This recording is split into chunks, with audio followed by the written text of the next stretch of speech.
I was shocked when I started reading labels and seeing exactly what they were doing to the food. This video is for someone that wants to lose weight or they work out and they're just not seeing any results. All right, let's get into it. And this is where I think a lot of people get it wrong.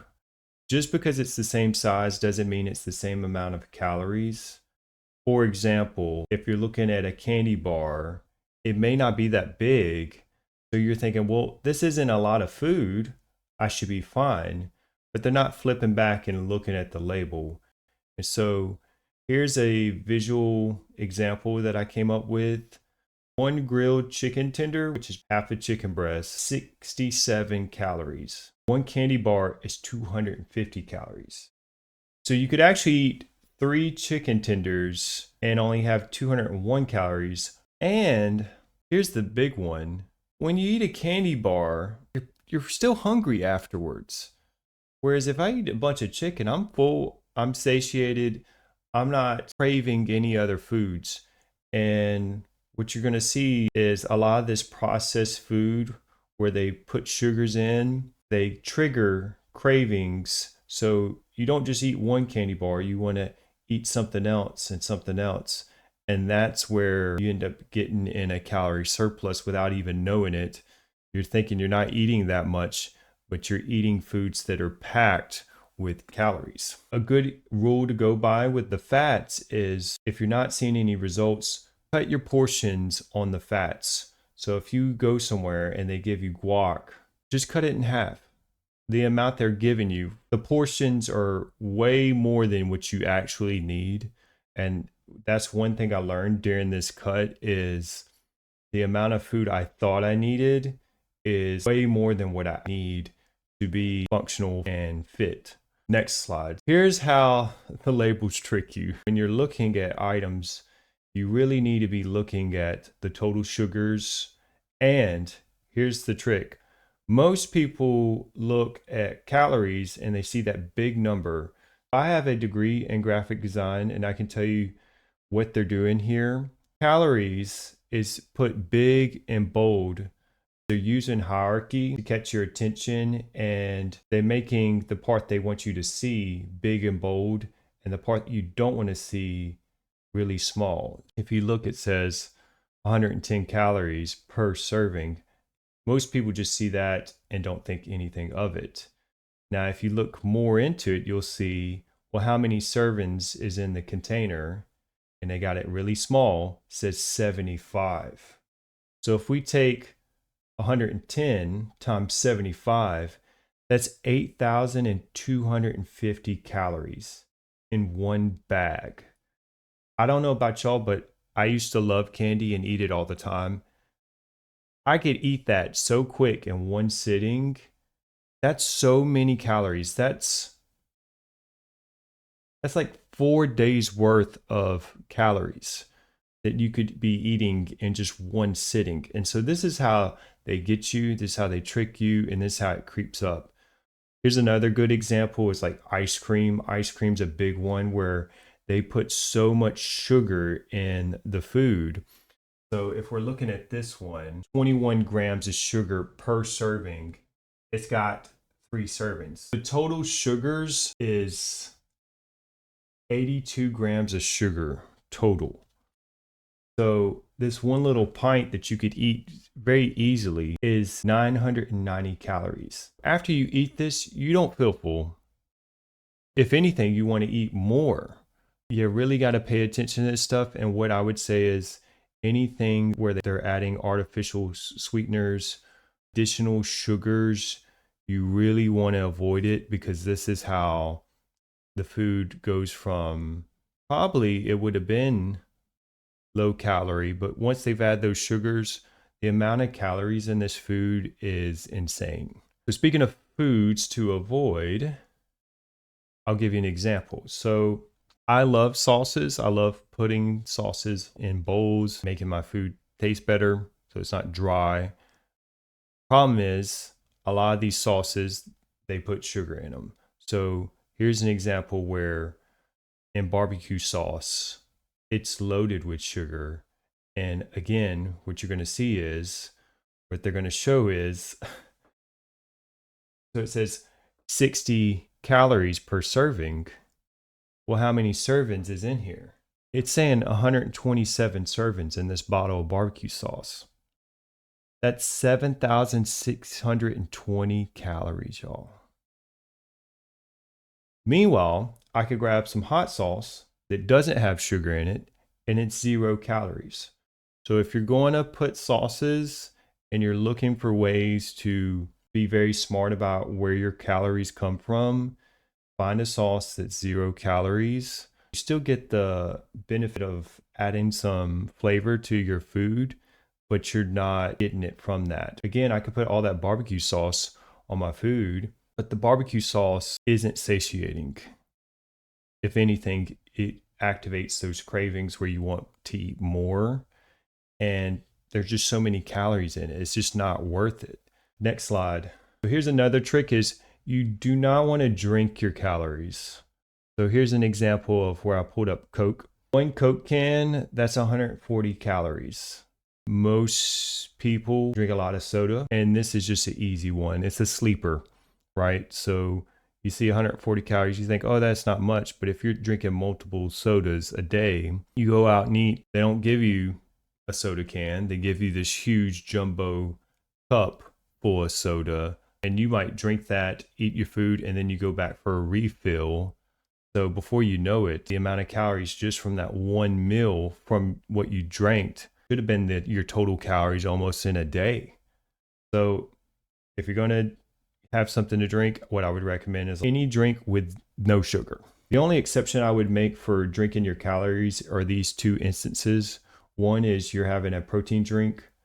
You're not getting enough protein in your diet, and that's just an easy way to increase your protein intake. So maybe you have 1 or 2 protein shakes, and that puts you up at a level where you're getting sufficient protein in your diet. I think that's fine.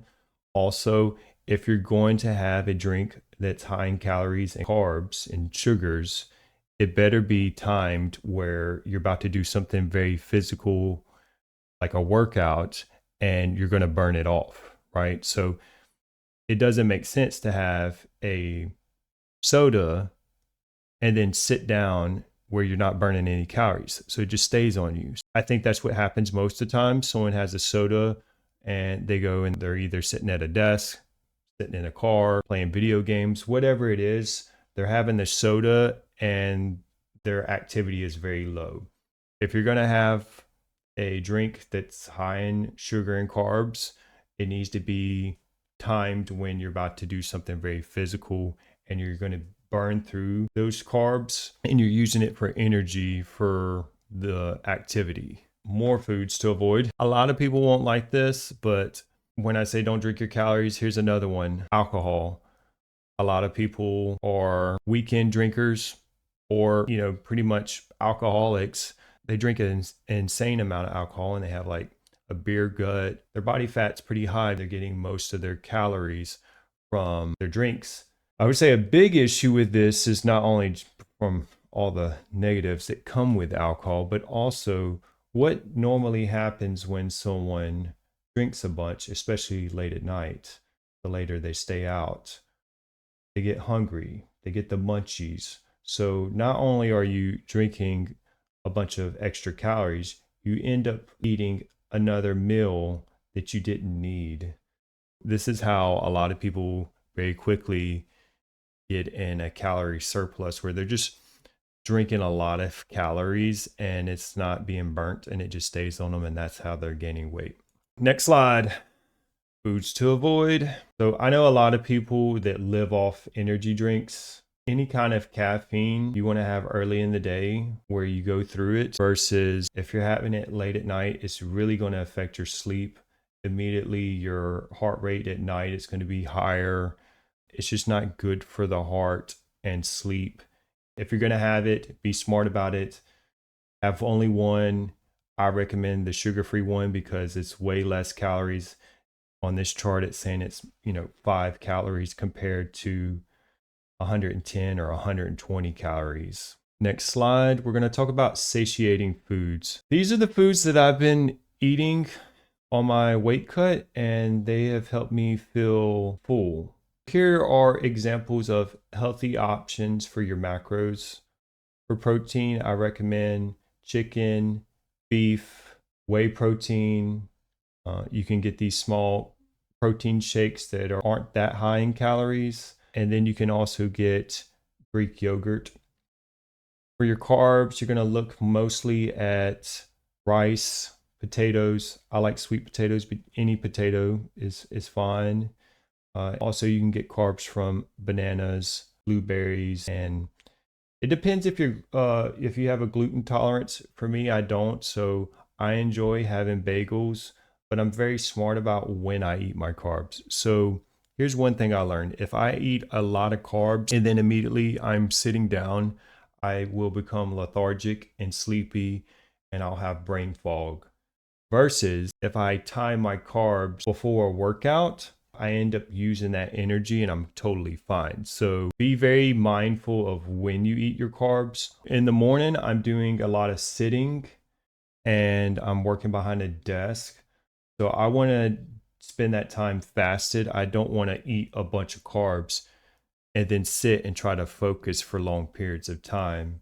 Another thing is I time my fats in the afternoon as my last meal before bed. So having the fats for sleep, but also because I'm fasting in the morning, my body's actually going to be using the fats. I like to time the carbs as my last meal before bed. Since I know it's going to make me lethargic if I'm not moving, I'd rather it be when I'm going to bed because that just makes sense for me. I don't know if there's any science behind it, but that makes sense to me. Also, I can fast in the morning, no problem. I can't go to sleep hungry. So if I'm going to have to pick between the times, I'm going to pick my biggest meal is at the end, get a good night's sleep. And then also that morning when I'm fasting, I'm pretty much running on the fuel that I gave myself the night before. Now, on this slide, I gave you a couple options though, because it really does depend on your schedule and what your day looks like. If you're sitting at a desk, I think a cup of coffee is all you need. There's no calories in it, so it's not going to mess with your fast. The caffeine from the coffee also deters hunger, so it just makes it easier. Now, I will say this, when I first wake up, I try to get 2 bottles of water before I drink any coffee because when you wake up, you're going to be a little dehydrated. People confuse being hungry with actually being dehydrated and thirsty. When you first wake up, have 2 glasses of water, get rehydrated. Then you can have your coffee. If you're going to have your coffee, have it in the morning. Don't have any coffee after lunch.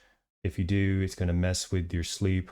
That's another thing. I'm not big into pre-workouts because I work out in the afternoon. If I have pre-workout before a workout, I get jitters and horrible sleep. It just ruins my sleep. So don't do that. Now, if you're wanting to up your protein but still stay low in calories, a lot of times people are like, well, how do I get 200 grams of protein, or how do I get this much protein? You're going to have to include some of these shakes. This is the easiest way, especially if you're not a big eater, right? So if you're not a big eater, you would have a protein shake in the morning, and then you would have probably another protein shake after you go to the gym. And on a rest day, you would just figure out when you're going to have 2 extra proteins, because just one protein shake's 30 grams of protein. You get 2, that's 60 grams of protein, depending on your body weight. That's either a third or more of the protein you need that you just got instantly through drinking. So that's the easy way. And then if you're bulking, you want to be smart. You want to do a lean bulk. If you're going to up your calories, they need to be smart. They need to be, again, healthy foods, not all these sugars. So you can have, eggs, avocado, a bagel, and the protein shake. I think all that's fine, but it depends on your goals. So mornings, I'm sitting a lot, so I can get away with fasting. But before I go to the gym, I need plenty of carbs. I have energy. And then at night, I make sure that's when I add my fats for hormones. My last meal is usually well balanced. It's going to have some protein, it's going to have some carbs, it's going to have some fats. For lunch, it's mostly protein, carbs, and then before workout, it's going to be carbs. Now, next slide is talking about cardio on easy mode, a way to accomplish little wins.